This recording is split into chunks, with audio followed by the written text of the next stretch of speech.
And now he finally makes it upstairs, going through the ropes and out of the canvas. And hearing it from the crowd. It's not an overwhelming cheer, but it's certainly in Tyson's favor.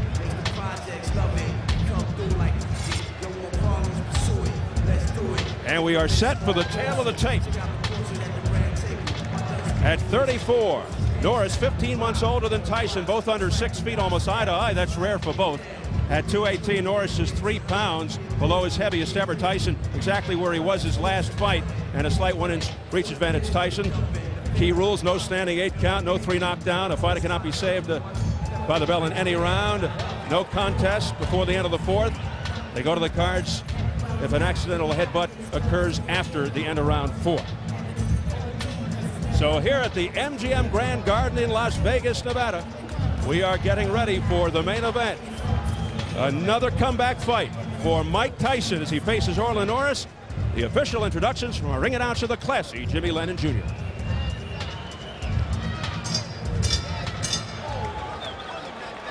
Ladies and gentlemen, a very good evening to you and welcome to the City of Entertainment, the MGM Grand in Las Vegas, Nevada. It's time for the featured bout of the evening, a heavyweight special attraction scheduled for 10 rounds of boxing and brought to you by America Presents, matchmaker Thomas Brown, in association with Showtime Championship Boxing and the MGM Grand. This featured bout coming your way is sanctioned by the Nevada State Athletic Commission. The chairman is Dr. Elias Ghanem. Commissioners are Glenn Carano, Lorenzo Fertitta, Dr. Luther Mack, and Dr. James Nave. The executive director is Mark Ratner. Physicians at ringside, Dr. Flip Omansky, Dr. William Berliner, Dr. Margaret Goodman. Timekeepers at the bell, also keeping count of the knockdowns, we have James Cabin and Mike Lachella. Introducing to you our 3 judges scoring this bout from ringside, all 3 from Las Vegas: Art Lurie, Dave Moretti, and Dalby Shirley. Introducing the 3rd man of the ring, a referee in charge. He'll be giving instructions after the introductions, Richard Steele. All right, fans, here we go. The time has come for our main event of the evening. And now, ladies and gentlemen in attendance and boxing fans joining us around the world, live from the MGM Grand in Las Vegas, Nevada, it's showtime!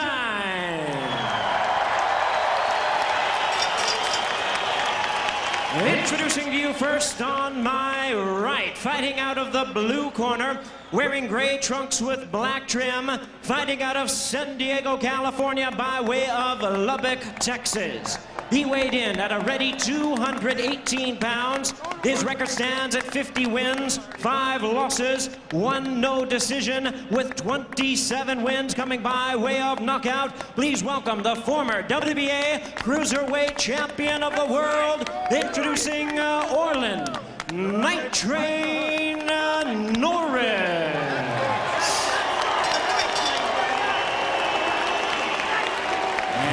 Presenting his opponent across the ring on my left, ready to fight out of the red corner, entering the ring wearing his traditional black trunks and hailing from Catskill, New York.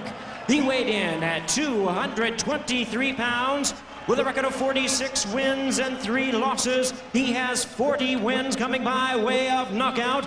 Here is the youngest man ever to win the heavyweight title. Please welcome the explosive 2-time heavyweight champion of the world, introducing the one and only Mike Tyson.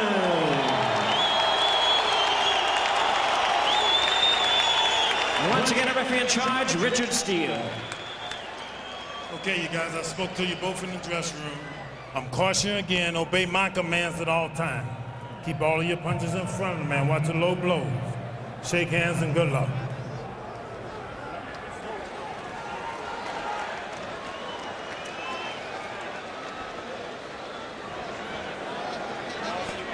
Mike Tyson should look sharper tonight. Look for him to be the aggressor. I think he'll go after the defensive-minded Orlin Norris, but the feeling is Norris will look to survive by grabbing and holding, and he'll try to box. But Norris's trainer, Abel Sanchez, says when it really gets tough in there, Tyson won't be moving and throwing combinations. He'll revert to what he does best, throwing bombs. We'll see. Richard Steele, controversial referee, the third man, and here we go. Lapel for round one, and Tyson comes right out with a straight left. Orland's a great defensive fighter, good offensive fighter as well. Not with the power of Mike, but he's probably a little quicker, very sneaky, good movement, and he's used to going the distance, Steve. He can go and do the 10 rounds with no problem. Norris heavily muscled, not quite as defined and carved as Tyson. They're not used to being on the same eye level as each other. Both are heavily muscled and the same muscle types. Good left hook to the belly by Mike Tyson right there. Tyson going to the body. This is going to be something new. Mike's used to springing up into big men. Now he has a short man the same size right in front of him. Great.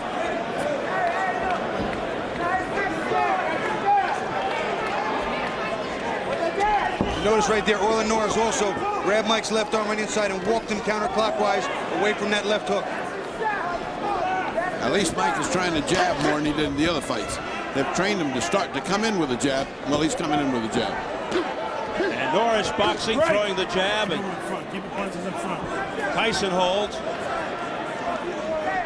Norris very cool. He's not at all upset.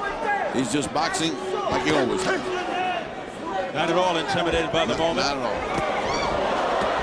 Heavy right hands, a series of rights to the head and body by Mike Tyson, getting a roar from the crowd.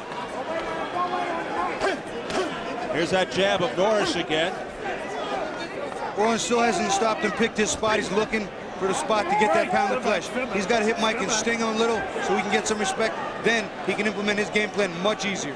Norris's best weapon, the double left hook.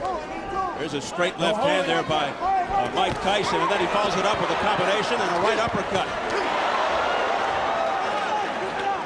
Orland's very hard to hit clean. Keeps his hands high and tight, rolls, uses his shoulders to roll with the punches and block them. If Mike is not in condition to go good 10 rounds at a good pace, could be interesting after we get past 5 and 6. Orland's one of these kind of guys that's fought everybody. He's not intimidated at all. I mean, he's doing this just like if he was fighting anybody else for the championship. I don't know what I see in Tyson yet. He's coming in with a jab. It looks like he's not bending from the waist enough. He's certainly not moving his head enough. He's still standing straight up. See, he's not bending over like he used to and coil and spring. Hunter, get out of there. Great, step back, clean. Norris, a consummate defensive fighter, good boxer, counter puncher. Oh man, don't tell me we're starting that. Getting cautioned by Richard Steele as we head for the bell. That was a punch while they were talking. Oh, and he hits him after the bell, and Norris goes down, and here we go again. Tyson hit Norris after the bell. And let's see what Steele says. Hit after the bell. That's 2 points. Oh, really? 2 points. Deducts 2 points. Oh, really? He could have lost the whole fight. 2 points. Put that on American Express. What And difference just like does that make? that, the crowd is turned on Tyson. You gotta listen up. That costs you 2 points. Listen. You need that jab. Get him looking at, get your rhythm, show him that jab. Oh, you cannot stay in front of him. When you throw a punch, you gotta walk him, you gotta move him. Come on, it costs him 2 points, okay? Now, Let's listen. when you throw a punch. Oh, great! And once again, Richard Steele in the center of a hurricane. Mike Marley in the background. Norris's advisor is screaming at the top of his lungs. It's a disqualification because he hit him after the bell, and I clean it up for you. I'd like to see that again because it almost looked to me like if it was at the same time as him saying break and the punch going. Time now. Well, Now this is politics now. the bell is rung for round 2, but nothing's happening. Norris in the corner shaking up. They're Abel checking Sanchez right leg. saves his knee.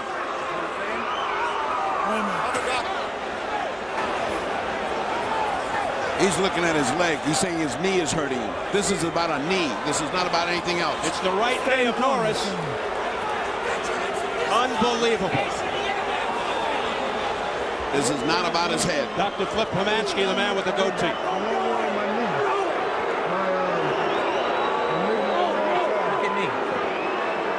So you're right there, and it's your knee, and you can't continue?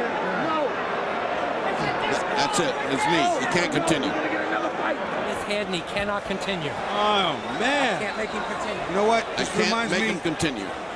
Now he goes over to the executive director of the Nevada Athletic Commission, Mark Ratner.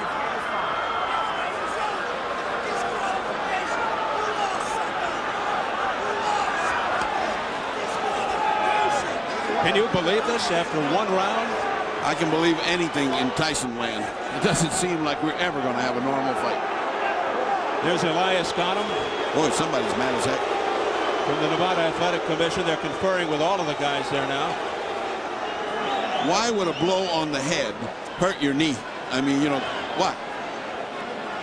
Well, when he went down, Right, he made. let's watch it. Let's he watch it. slammed on his knee when he went down. Let's see. Let's see. I want to hear him say break and at the time watch Tyson's arm.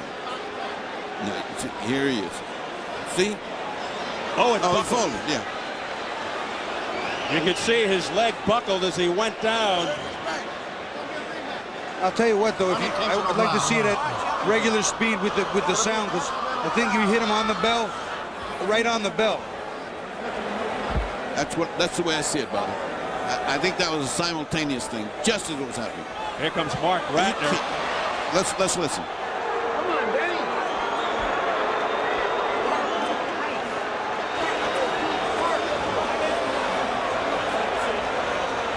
Now there's a lot of scurrying in the ring. They better put protection Here up comes security. Boy, we've seen this scene before with a Tyson fight. Let's not see it again. They're forming a circle around Tyson. And you can hear the crowd chanting its displeasure now. And things are getting ugly again. There's Shelly Finkel, Tyson's advisor. Look at the amount of security in the ring.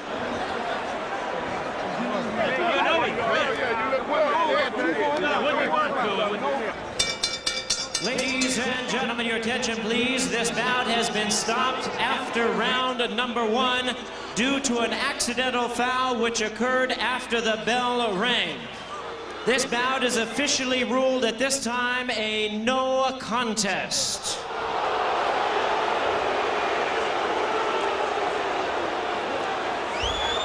Well, you heard it. The bout has been officially declared a no contest. The fight doctor, Ferdy Pacheco, is with Mike Tyson. Ferdy?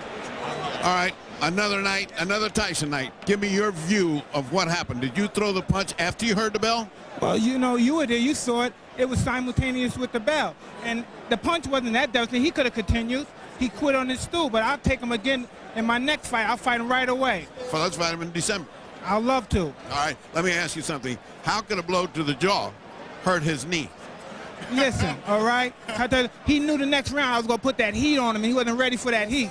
All right, Shelly, can they do something legally to screw this up? Can they talk disqualification? No, they did already. They ruled it a no contest. It shouldn't have been that, but they did. We're ready to go back whenever Mike wants, and Mike said immediately. Your disappointment, I'm sure, was great. You've trained well. You're ready for a good fight. You're ready to come back in December against anybody. I feel great, and I just want to continue to fight one fight at a time and fight around 4 more fights and fight for the championship. Yes, sir. All right. If this so happens that it falls at December, you could fight this guy again. Would you be willing, Shelly, to fight Norris? Of course. Not me. Mike would fight him. No, but you're all right. Sure. Hey, you and I have been around a long time together. You feel your snake bit or something every time something happens? God, every time you come up here, something crazy happens. Well, listen, all praise be to Allah. I don't want to dwell on this anymore. I just want to say hi to my friend, the Smith family out there in Gilbert, Arizona. I like to say hi to Tiger Woods. We trained together with Keith Cleveland, and he did it, and I wanted to score another knockout because you were successful. And I like to say hi to my friend Chuck Zito, and get well soon. I love you, brother. Peace. All right, I think that helps everybody else. Let's go back to Steve Albert at ringside.